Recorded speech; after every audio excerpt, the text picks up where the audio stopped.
నమస్తే సార్. నమస్కారం ఉష గారు. సార్, మన రెగ్యులర్ లైఫ్లో ఉప్పుకి ఉన్న ప్రాధాన్యత నాకు తెలిసి ఏ వస్తువుకి కూడా ఉండదు మనం వాడే వాటిల్లో. మరి ఉప్పు విషయానికి వస్తే ఓపెన్ సైట్స్ కానివ్వండి, వంటింట్లో పెట్టే విధానం కానివ్వండి, ఆల్రెడీ ఒక వీడియో చేసాం, బట్ అక్కడ ఇంకా కంప్లీట్గా మనం చెప్పుకోలేదు. సో ఉప్పుకున్న ప్రత్యేకత ఏంటి? Shiva Om. Welcome to my home, lucky home and Vedic Mahavastu and Manisutra. ఇక్కడ ఉప్పు లాస్ట్ వీడియోలో మనము ఉప్పు ఆరోగ్యానికి ఎటువంటి చేడు కలుగజేస్తుంది, ఉప్పును జాగ్రత్తగా వాడుకోమని మన పెద్దలు ఎందుకు చెప్పారు, దాంతో జాగ్రత్తగా ఉండమని ఎందుకు చెప్పారో తీసుకొచ్చాం. చాలా సింపుల్ లాజిక్స్ ఉంటాయి. చేతికి ఇస్తే గొడవ అవుతుంది అని అంటే ఎలా అవుతుందంటే రుణపడతారు కాబట్టి, ఆ రుణం తీర్చుకోకపోతే ఇబ్బందులు వస్తాయి కాబట్టి అటువంటివి. అలాగే మనకు నమక్ హరాం అని కూడా ఒక నానుడి ఉంది. అనంటే నా ఉప్పు తిని నాకే అన్యాయం చేస్తావా అని అడుగుతారు. అంటే ఉప్పు తిన్నవాడు విశ్వాసానికి కూడా ప్రతీకగా చెప్పుకోవచ్చు. అంటే మన దగ్గర ఉప్పు తిన్నాడు అని అంటే, మన ఫుడ్ తిన్నాడంటే మనకు రుణపడి ఉంటాడు కాబట్టి మళ్ళీ అక్కడ రుణం వస్తుంది. కాబట్టి ఈ రుణానుబంధం అనేది ఉప్పుకు ప్రధానంగా చెప్పుకోవచ్చు. ఆ ఇంటి ఉప్పు తిని ఆ ఇంటి వాసాలు లెక్క పెడతావా అని చెప్తారు. అని అంటే ఎక్కడైతే మనం ఫుడ్ తింటామో, అంటే మనం ఈ లోపల ఉన్న శివపరమాత్మను సంతృప్తిపరుస్తామో వాళ్ళకి ఎప్పుడూ అన్యాయం చేయకూడదు, అపకారం చేయకూడదు. అలా చేసేవాడు మనిషి కాదు అని చెప్పి శాస్త్రం చెప్తుంది. అంతే కదా. మరి తల్లికి చెడు చేసిన వాడే ఇలాంటి వాడు. అలాగా ఇప్పుడు వాటిని తీసుకుని మన వేదిక మహావాస్తు ఇంట్లోంచి, వంటలోంచి, ప్లస్ మీకున్న సైట్లలోంచి నెగిటివ్ ఎనర్జీ ఎలా థ్రైవ్ చేయాలి, ఎలా తీసేసేయాలి అన్న విషయానికి వద్దాం. ఫస్ట్ ఓపెన్ సైట్ల విషయానికి వద్దాం. సైట్లు మనకు అనుకూలించట్లేదు, తర్వాత అవి సేల్ అవ్వడం లేదు అని మీరు అనుకున్నప్పుడు ఈ ఉపహారం పాటించవచ్చు. అక్కడ 45 కేజీల ఉప్పు, 45 కేజెస్ తీసుకుని 5 కేజెస్ ప్యాకెట్స్ తీసుకుని అవి 9 కార్నర్స్లో, అంటే పంచభూతాలకు సాక్షిగా 5 కేజీలు 9 కార్నర్స్లో మీరు వేయవలసి ఉంటుంది. 9 చోట్ల అలా వేసి కుప్పగా కాకుండా పరచాల్సి ఉంటుంది. వర్షం పడితే ఆ ఉప్పు కరిగి అక్కడ ఉన్న భూమిలో ఇంకాలి, అప్పుడు అది వర్కౌట్ అవుతుంది. చాలామంది నేను చూశాను, విజిట్కి వెళ్ళినప్పుడు ఉప్పు వేయండి అంటే అలా వేసేసి వస్తున్నారు. అలా వేయరాదు. అక్కడ చుట్టుపక్కల కనీసం కొంతసేపు వరకు యూరియా ఎలా చల్లుతారు కదా, అలా చల్లుకోవాలి. అప్పుడు అది భూమిలోకి ఇంకుతుంది. వాటితో ఉపయోగం ఏంటంటే, ఆ భూమి ఎంతమంది చేతులు మారిందో వాళ్ళ యొక్క జాతక దోషాలు, వాళ్ళవి ఏమైతే దరిద్రాలు ఉంటాయో అవన్నీ పోతాయి. ఫస్ట్ ఒకటి. సెకండ్ది, అక్కడ ఆ ప్లేస్ దేనికి ఉపయోగించి ఉంటారో, అది మంచి కర్మలక, చెడు కర్మలక, లేకపోతే అక్కడ ఎటువంటి అరాచకాలు, అన్యాయాలు జరిగి ఉంటాయో మనకు తెలియదు కాబట్టి వాటి నుంచి కూడా ఉపశమనం వస్తుంది. తర్వాత ఆ ల్యాండ్ యొక్క నెగిటివ్ ఎనర్జీ వెళ్ళడానికి నేను ఆల్రెడీ ఇంతకుముందు చెప్పాను, 1.5 అడుగుల మట్టిని మనం తవ్వేయాలి కిందికి పైకి. దున్నేటప్పుడు చేస్తారు కదా, పైకి మట్టి కింది మట్టి, గాలి ధారాళంగా ఆడి మొక్కల వేర్లకు నైట్రోజన్ అంది పెరగడానికి చేస్తారు. అలాగే ఈ సైట్లో నెగిటివ్ ఎనర్జీ వెళ్ళడానికి, శుద్ధి చేయడానికి ఇది నేను చెప్పే ఫస్ట్ పద్ధతి, కిందికి పైకి చేయడం. అలా చేసినప్పుడు అక్కడ గాన ఎముకలు, అది జంతువులకు కావచ్చు, మనుషులకు కావచ్చు, ఎవరైనా కనపడితే ఆ స్థలం మంచిది కాదు. కాబట్టి మీరు స్థలం కొనాలా వద్దా, అది మనకు అనుకూలిస్తుందా లేదా అన్నది ముందు ఒక 5,000 10,000 అడ్వాన్స్ ఇచ్చి చేసి చూడండి. అందులో అటువంటిది ఉందంటే నెక్స్ట్ ఆప్షన్కి వెళ్ళిపోవచ్చు. లేదా దాన్ని శుద్ధి ఎలా పరుచుకోవాలని అంటే, అటువంటి ఎముకలు కనపడితే 1.5 అడుగు వరకు ఉన్న మట్టి అంతా తీసి దూరంగా వేసేసి కొత్త మట్టి వేసుకోవాలి.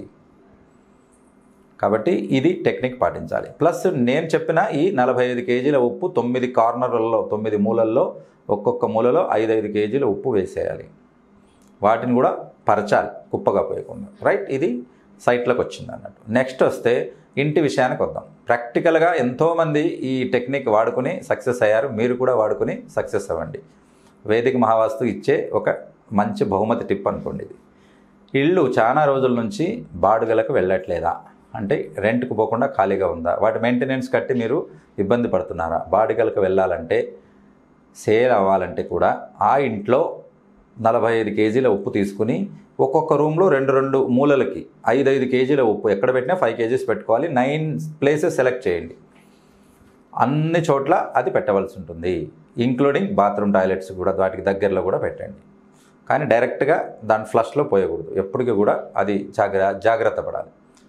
9 కార్నర్లో ఉప్పు పెట్టేసి దాన్ని 45 రోజుల వరకు వదిలేయండి, 45 డేస్ వరకు. తర్వాత మొత్తం క్లీన్ చేసేయండి. ఆ ఉప్పు తీసుకెళ్ళి చెట్లకు వేయండి. ఎస్పెషల్లీ టెంకాయ చెట్లు, పచ్చగా పెరిగే ఏ చెట్లకైనా ఉప్పు వేస్తే చెట్లు తీసుకొని బాగా పెరుగుతాయి. వాటిలో ఉన్న లవణాలు ఉపయోగపడతాయి. ఏపుగా పెరిగే చెట్లకు ఇంకా బాగా ఉపయోగపడుతుంది ఉప్పు. కాబట్టి ఆ రకంగా ఉప్పు ఎరువుగా పనిచేస్తుంది. ఇక్కడ ఉన్న నెగిటివ్ ఎనర్జీ మనం ఎక్కడ ఫ్లష్లో వేయకూడదు. ఎప్పుడు కూడా చాలామంది చేసే తప్పు ఏంటంటే ఫ్లష్లో పెట్టి కొట్టేస్తారు ఉప్పు. ఆ నెగిటివ్ ఎనర్జీ మళ్ళీ అక్కడే ఉంటుంది, బయటికి వెళ్ళదు. కాబట్టి అదంతా బయటికి వెళ్ళాలని అంటే మనం తీసుకెళ్ళి మొక్కలకు వేయాలి, అది చేయాలి. అప్పుడు 1.5 నుంచి 2 నెలల లోపల ఈ 45 డేస్ కంప్లీట్ అవ్వగానే మీకు రెంట్ రావడం జరుగుతుంది, ఆ ఇల్లు మీకు సంపాదించి పెట్టడం జరుగుతుంది. అంతవరకు తింటుంటుంది, అప్పటి నుంచి ఇవ్వడం మొదలు పెడుతుంది. చూసారా, తినడం నెగిటివ్, ఇవ్వడం పాజిటివ్. అందుకే నెగిటివ్ ఎనర్జీ అంటే సైంటిఫిక్గా మీరు టెస్ట్ ట్యూబ్లో చూపించండి సార్ అని అంటే ఇలా మనం సైంటిఫిక్గా చూపించగలుగుతాం. ఈ రకంగా మనకు అచ్చుబాటు రాని అని అంటే అది తీసుకున్నాక కొన్ని ఇబ్బందులు ఉన్నాయని మీరు మానసికంగా ఇబ్బంది పడుతుంటే ఈ టెక్నిక్ మీరు వాడుకోవచ్చు. ఇది వచ్చేసి ఉప్పుతో రెంట్కు వెళ్ళవలసిన ఇది అన్నట్టు. అలాగే సేల్ కావాలన్నప్పుడు కూడా ఇది వాడుకోవచ్చు. సేల్ కావాలనుకున్న వాళ్ళు ఏకంగా ఉప్పు మూటలే వేయాల్సి ఉంటుంది, ఉప్పు మూటే వేయాల్సి ఉంటుంది. ఆ రకంగా చేసుకోవచ్చు. ఇక నెక్స్ట్ విషయానికి వస్తే, మనము ఉంటున్న ఇంట్లో అద్దెకు కానీ సొంతంది కానీ ఆ ఉన్న ఇంట్లో నెగిటివ్ ఎనర్జీ బయటికి వెళ్ళాలంటే ఉప్పు మనకు ఏ రకంగా ఉపయోగపడుతుంది. ఫస్ట్ ఇల్లు గురించి మాట్లాడుకుందాం. ఇంట్లో మనము ఒక్క ఫ్రైడే శుక్రవారం వదిలేసి మిగతా రోజులంతా మనము ఉప్పుతో ఇంటిని కడిగేసేయండి. సంవత్సరం అంతా కడగాల్సిన అవసరం లేదు. ముందు ఒకసారి వరుసగా 5 డేస్ వరకు కడిగేసి వదిలేసేయండి. నెలలో 5 రోజులు చేస్తే సరిపోతుంది. కాబట్టి ఒక్కొక్క రూమ్కు ఒక బకెట్ నీళ్లు, పిడికెడు ఉప్పు వేసి అది కరగనిచ్చి ఆ నీళ్లు పోసి కడిగేసుకోండి. రైట్. కాబట్టి ఎన్నో సంవత్సరాల నుంచి ఉన్న దరిద్రం అంతా తీసేస్తుంది ఉప్పు. అప్పుడు మీకు ఒక ఫ్రెష్ ఫీలింగ్ వస్తుంది. మీకు తెలుసో తెలీదో ఉప్పు గాల్లో ఉన్న తేమను పీలుస్తుంది, తేమ శాతాన్ని కంట్రోల్లో పెడుతుంది. ఆ తేమ శాతం కంట్రోల్లో ఉంటే ఈ కరోనా లాంటి రోగాలు కూడా రావు. ఎందుకంటే ఊపిరితిత్తులకు ఫ్రెష్ గాలి వస్తుంది, తేమ లేని గాలి వస్తుంది. కాబట్టి ఫంగస్లు, బ్యాక్టీరియాలు రావు.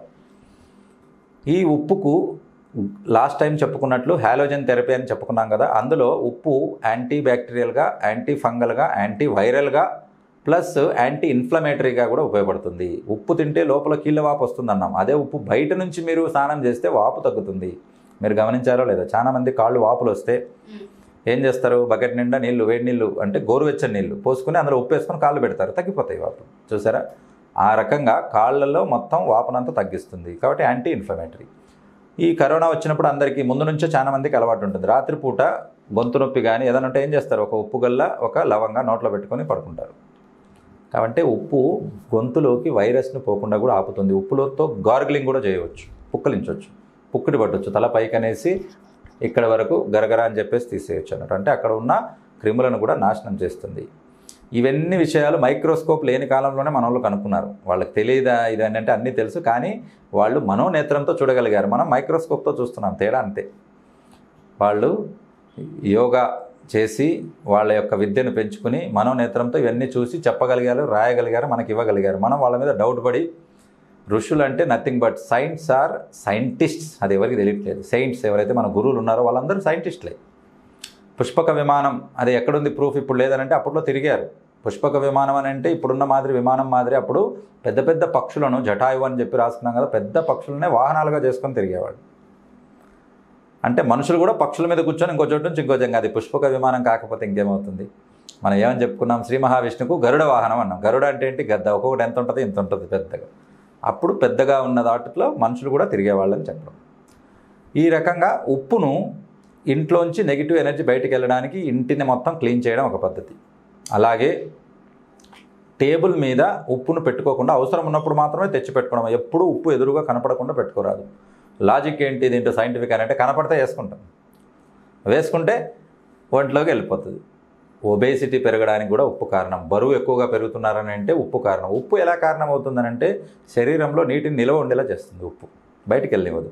నీరు నిల్వ ఉంటే దాన్నే వాపు, తర్వాత ఎడీమా అంటారు. బరువు పెరుగుతుంది, జనరల్గా లావుగా కనపడతారు, అంటే నీరు పెరిగిస్తుంది శరీరంలో. కాబట్టి ఉప్పును దయచేసి చేయండి. మరి ఇన్ని చెప్తున్నారు కదా గురువు గారు, ఆల్టర్నేట్ చెప్పండి అని అడుగుతారు చాలామంది. ఆల్టర్నేట్ ఏంటనంటే అది సైంధవ లవణం, దాన్నే సముద్ర లవణం కాకుండా సైంధవ లవణం ఉంటుంది, అది మీరు ఆల్టర్నేట్గా వాడుకోవచ్చు. లేదా అయోడైజ్డ్ సాల్ట్ కాకుండా డైరెక్ట్ సాల్టే తక్కువగా వాడుకోవచ్చు. అయోడైజ్డ్ పొరపాటున కూడా కంపెనీ సాల్ట్ వాడొద్దండి. మేము కూడా కంపెనీ సాల్ట్ వాడము. గల్ల ఉప్పు తెచ్చుకొని మిక్సీ చేసుకొని పెట్టేసుకొని వాడుకుంటాం. అది పూర్తిగా ఉన్నతమైంది, ఆరోగ్యానికి చాలా మంచిది. రైట్. నేను చెప్పిన పరిహారాలన్నింటికి గల్ల ఉప్పే వాడాలి.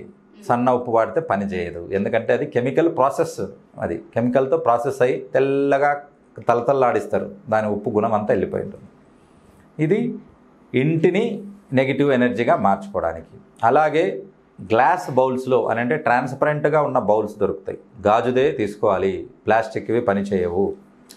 వాటిలో 1.5 కేజీ ఉప్పు, 1.5 కేజీ అంటే 1500 గ్రాముల ఉప్పు కుప్పగా పోసేసి ఇంట్లో మనము పెట్టుకోవాలి. ఎక్కడ మీకు నెగిటివ్ ఎనర్జీ ఎక్కువగా ఉంది మీకు అని తెలుస్తుందో అక్కడ పెట్టుకోవాలి. మనకు సెన్సెస్ ఉంటాయి, 6-7 సెన్సెస్, 6 సెన్సులు, 5 సెన్స్ అయితే అందరికీ ఉంటాయి. కామన్ సెన్స్ తక్కువైపోయి ఇప్పుడు అతిగా లాజిక్ మొదలైంది. వాళ్లకు తెలుస్తుంది ముందే, ఈ రూమ్లో కూర్చుంటే ఎందుకో మనసు బాగోలేదు, ఆ రూమ్లో కూర్చుంటే బాగుంది, మీకు తెలిసిపోద్ది. అది మెడిటేషన్ చేస్తే ఇంకా పర్ఫెక్ట్గా చెప్పగలుగుతారు. అటువంటి రూమ్స్లో ఓపెన్గా పెట్టేసేయండి.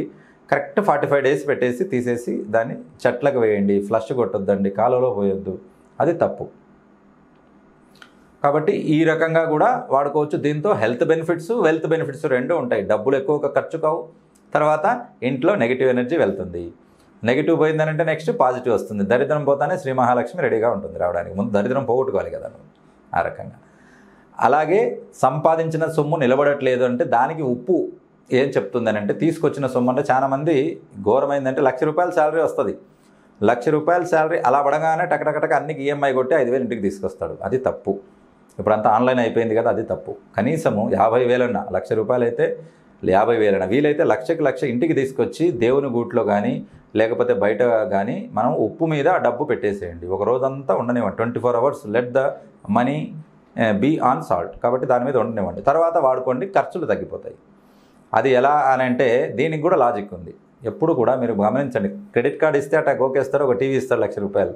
అదే డబ్బుతో చేతులు పెట్టివ్వండి, బాధ అనిపిస్తుంది. ఎందుకంటే 500 నోట్లు 100 ఎత్తేటప్పుడు ఇంత డబ్బు ఇస్తున్నాం ఆ టీవీ కోసం, చూసేది అరగంట 15 నిమిషాలు టీవీ అనిపిస్తుంది.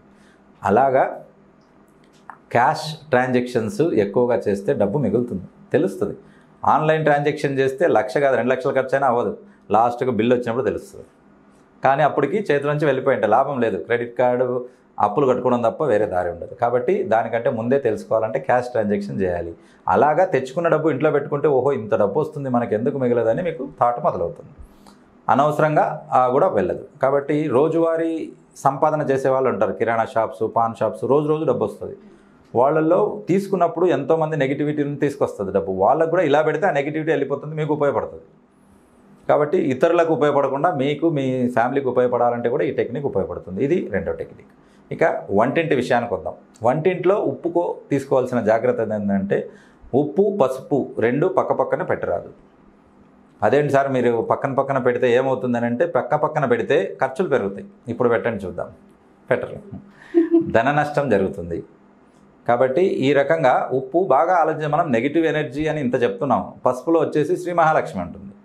కాబట్టి డబ్బును నష్టాన్ని ఒకటే చోట పెడితే ఏమవుతుంది, అకౌంట్స్ చూడండి మీరు, నష్టమే జరుగుతుంది. కాబట్టి మనకు నెగిటివ్ ఎనర్జీ ఉండకూడదని అంటే ఉప్పును ఒక అరలో పసుపును ఒక అరలో పెట్టుకోండి. మన కన్వీనియంట్ ఉంటుంది, ఇవి రెండు కామన్గా వేసేది కాబట్టి టకటకాని పక్కన పెట్టుకొని ఉంటారు. అలా దయచేసి పెట్టమాకండి, సపరేట్గా పెట్టండి. ఉప్పును ఎప్పుడు కూడా ప్లాస్టిక్ పాత్రల్లో స్టోర్ చేయరాదు. అలాగే గ్లాసు పింగాణి తప్ప వేరే ఏ పాత్రలు పనికిరావు. స్టీల్ని కూడా తినేస్తుంది. మీకు తెలుసో తెలీదో, ఒక ఉప్పు ఊరగాయగా వేసి దాదాపు 2 సంవత్సరాల వరకు పాడు కాకుండా ఉంచుతుంది. అని అంటే పాడవ్వకుండా ఉంచేంత శక్తి ఉప్పుకుంది. మనం ఊరగాయ ఎలా పెడతాము, పికిల్స్ ఉప్పుతో ఊరేస్తామని అంటే అది పాడవదు.